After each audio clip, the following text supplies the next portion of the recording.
بیسا صاحب ویسے آج تک کسی بھی ایک دہشت گرد کی کوئی کال لیک نہیں ہوئی ہے اس ملک میں؟ دیکھیں، ایک تو اس میں تھوڑی سی میں کلیریفیکیشن، ان پرنسپل میں ان دونوں بھائیوں سے ایگری کرتا ہوں، یہ اس میں کوئی ایسی بات نہیں ہے as a lawyer as well. لیکن آپ مجبور ہیں. کوئی مجبوری نہیں ہے، بالکل قطن کوئی مجبوری نہیں ہے لینا. میں ان پرنسپل نہیں، کیوں ہے سر؟ جو کہ کل کو آپ کے بھی آڑے آ سکتا ہے. میں ان پرنسپل ایگری کرتا ہوں، right to privacy should be there. If ever you fall out with the powers that be, جو ایک تاثر ہے آپ کے گلے آ سکتی ہے چیزیں. آپ دیکھیں جتنا اس کو جس طرح بھی کر کے شوگر کوٹ کر کے پیش کریں آپ لوگ کے گلے پڑا ہے. بٹ لیکن میں یہ آپ کو ضرور کہوں گا، ہاں قانون کے مطابق، آئین کے مطابق اور جو قانون موجود ہے، بالکل انہوں نے ٹھیک کہا، میں اس کو ڈیفینڈ نہیں کر رہا.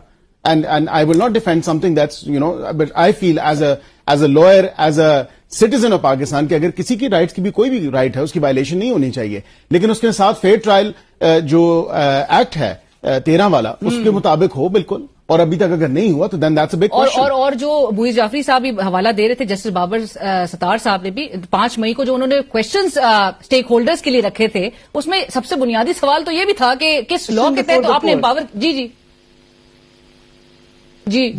اگر یہ صاف جو آپ کے ساتھ فرما رہے ہیں یہ جو بیرسٹر صاحب ہیں، اگر یہ اس بات سے متفق ہیں کہ فیئر ٹرائل ایکٹ کی حدود میں ہی ہونا چاہیے، تو آج اسی کو سسپینڈ کیا ہے، اسی آرڈر کو سپریم کورٹ نے سسپینڈ کیا ہے، تو پھر یہ بات کیا کر رہے ہیں؟ اسی میں آپ کو اگر مجھے ایک اسٹیپ سر آگے جانے دیں، ایک ایسا رو ہے تمام تر ٹیلی کام کمپنیز کو آپ بار نہیں کر سکتے with obviously advancement in technology.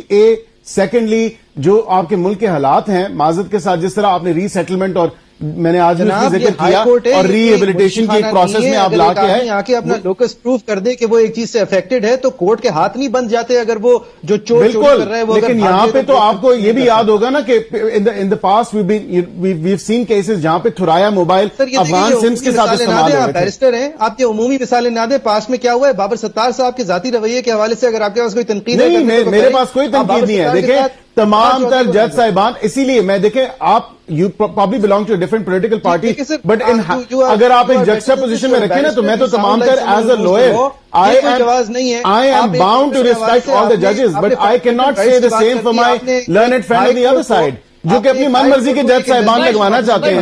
اب جا کے بابر ستار صاحب کی مثال کسی اور جج کے ساتھ نہ جوڑیں. انہی کے اس کیس کو انہوں نے جس طرح چلایا ہے، یہ کلاسز میں پڑھانا چاہیے انہوں نے کیا کیا ہے. میں اس بات سے متفق ہوں کہ ہمارے جج صاحبان نے ماضی میں ایسی حرکتیں کی ہیں جن کو آپ مثال دے سکتے ہیں امبیرسمنٹ کے لیے صرف، لیکن بابر ستار صاحب نے جس طرح اس کیس کو چلایا ہے وہ ایک مثال ہے ججز کے لیے، مثال ہے وکلا کے لیے، اور مثال ہے کہ ایک معاملے کی جڑ تک بغیر مسئلے کو بڑھائے کیسے پہنچا جاتا ہے. موئی صاحب